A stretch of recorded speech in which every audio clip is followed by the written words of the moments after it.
సంగారెడ్డి జిల్లాలో వెలుగు చూసిన చైల్డ్ మాఫియా ఉదంతం తీవ్ర సంచలనం సృష్టిస్తుంది. రుద్రారం కేంద్రంగా సాగుతున్న పసిపిల్లల విక్రయాల అక్రమ దందాను పోలీసులు రట్టు చేశారు. మైనర్ బాలికల జీవితాలతో చెలగాటమాడుతూ పుట్టిన పసికందులను సంతలో పశువుల్లా విక్రయిస్తున్నారు. నకిలీ గుర్తింపు కార్డులతో పేర్లు మార్చుకొని నివసిస్తున్న కొందరు అసాంఘిక శక్తులు మైనర్ బాలికల జీవితాలతో ఆడుకుంటూ కన్నబిడ్డలనే విక్రయిస్తున్నారు. తాజాగా ఓ మైనర్ తల్లి తన బిడ్డను అమ్మేసేందుకు నిరాకరించడంతో ఈ అక్రమ దందా గుట్టురట్టయింది.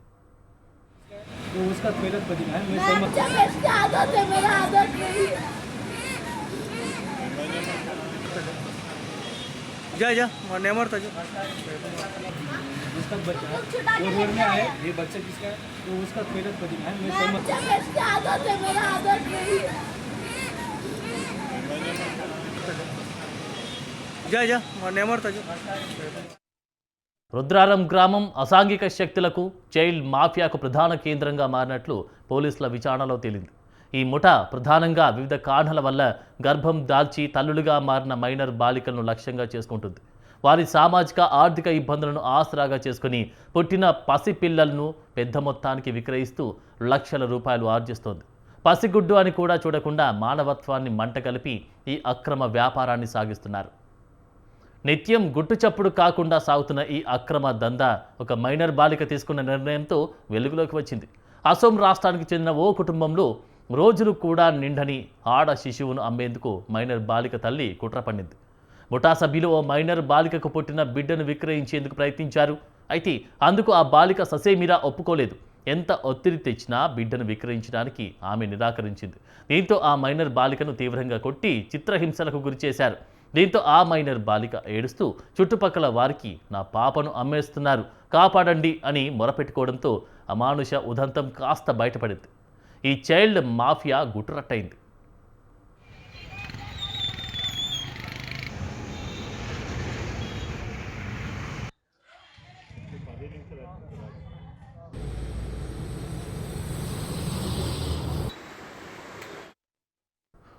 రుద్రారంలో ఇలాంటి దారుణాలు జరగడం ఇదే మొదటిసారి కాదు.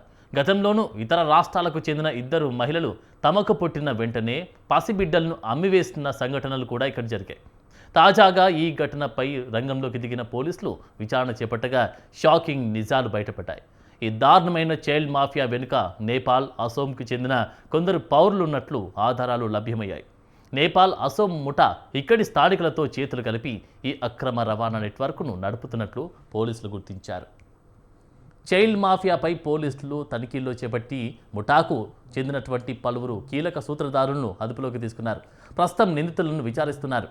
ఈ చైల్డ్ మాఫియాలో ఇంకా ఎవరెవరు ఉన్నారు, స్థానికంగా వీరికి సహకరిస్తున్న శక్తులు ఎవరు, అలాగే ఇప్పటి వరకు ఎంతమంది పసిపిల్లలను విక్రయించారు అనే కోణంలో పోలీసులు లోతుగా దర్యాప్తు చేస్తున్నారు.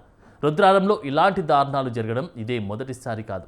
గతంలోనూ ఇతర రాష్ట్రాలకు చెందిన ఇద్దరు మహిళలు తమకు పుట్టిన వెంటనే పసిబిడ్డలను అమ్మివేసిన సంఘటనలు ఇక్కడ జరిగాయి. कौन बोल रहा है? मेरा बच्चा, मेरा मम्मी। क्या नाम है उन लोगों का? दिगंबर और शिपानी। कहाँ के हैं आप लोग? आदम का। कितना महीना हो रहा बच्चे को? 1 महीना। किसको बेचता कहते? मालूम नहीं होता, कौन पता चलना संगा है तुम्हें, कौन बात करके रखा 2 लाख देगा उनके बेचने का चीज है क्या? और बिल्कुल आदत है, मेरा आदत नहीं, मेरा बच्चे देगा, मेरा बच्चे मेरा मम्मी का बताओ रुका, अभी मुझे उसका मार रहा, मेरा पति नहीं रुका, मेरा बेस है, मेरा सीधा मुझे रुक रहा है, बाहर का रुक रहा है, और मेरा बच्चा का मुझे रुकता ना, अपना मार रहा है, मुझे कोई नहीं रुका, मेरा बेस है, मेरा पति, मेरा जीजा रुका और बाहर का रुक रहा है, और मेरा पति है क्या 500 लेके मम्मी का 700 हाथ को जाके। इससे पहले कब बेचा है बच्चे कैसे? मुझे मालूम नहीं, मैं नहीं बेचा, मेरा ये पहला बच्चा बोल रहा है बेचने के लिए। उन लोग कहीं बेचे थे? उन लोग बोल रहे हैं बेचने के लिए, बेचने का चीज है क्या? कौन कौन बोल रहे? मम्मी और मेरा पति। कहाँ के वो तुम्हारा पति? उसका गाड़ी चलता था। कितने दिन आके इधर होता? 1 साल हो रहा है। कौन सा कंपनी में काम करता है?